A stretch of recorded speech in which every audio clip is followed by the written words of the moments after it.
Et après les fruits et légumes, on s'intéresse maintenant aux poissons. Savez-vous que nous en consommons en France chaque année 22 kilos par personne? C'est évidemment considérable. Alors face à cela, pour éviter les problèmes de surpêche et de préservation des espèces, un label fait fureur. Un label estampillé pêche durable, avec la garantie d'un poisson pêché dans les meilleures conditions, qui respecte évidemment l'environnement et l'écosystème. Alors, est-ce vraiment le cas? On s'est posé la question avec les équipes de Tout Compte Fait. Et ce label empêche-t-il vraiment la surpêche? C'est Lucie Desmar qui a mené l'enquête. On embarque à bord et n'oubliez pas votre gilet de sauvetage. C'est parti. Et ce sont d'autres militants qui vont nous éclairer.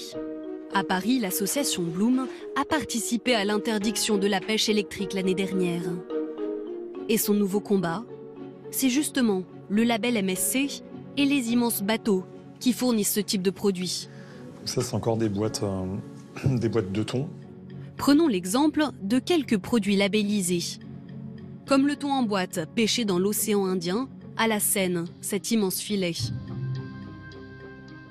Cette technique-là de la Seine, elle est problématique parce qu'elle capture déjà des volumes qui sont extrêmement importants. Et elle est d'autant plus problématique qu'elle est utilisée en parallèle avec une amélioration de cette Seine-là qui s'appelle les dispositifs de concentration du poisson. Donc un dispositif, c'est quoi? C'est un radeau en bambou qui va dériver au gré des courants et qui va agréger des écosystèmes entiers dessous. Donc on va avoir les thons qui sont ciblés commercialement, mais on va aussi avoir des thons juvéniles, on va avoir des requins, on va avoir des tortues, on va avoir tout un tas d'espèces qui ne sont pas ciblées commercialement et qui vont donc souffrir de la pêche, qui vont en gros être pêchées et relâchées mortes à la mer. Cet appât géant est très controversé. Le problème, c'est que le label recommande d'avoir un impact minimum sur les océans, mais n'interdit aucune technique. Hormis la pêche à l'explosif ou au poison, qui sont illégales, toutes peuvent potentiellement être certifiées durables, comme la méthode de pêche utilisée.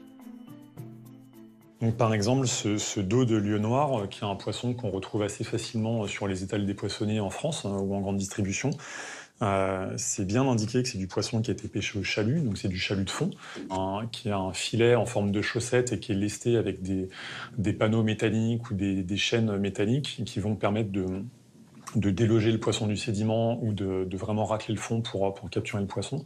Et donc là, on a vraiment des très gros navires industriels qui ont un impact très important sur les habitats marins, qui vont permettre d'avoir ce poisson qui bénéficie d'une appellation durable sur les marchés français. Ça, pour nous, c'est un gros problème.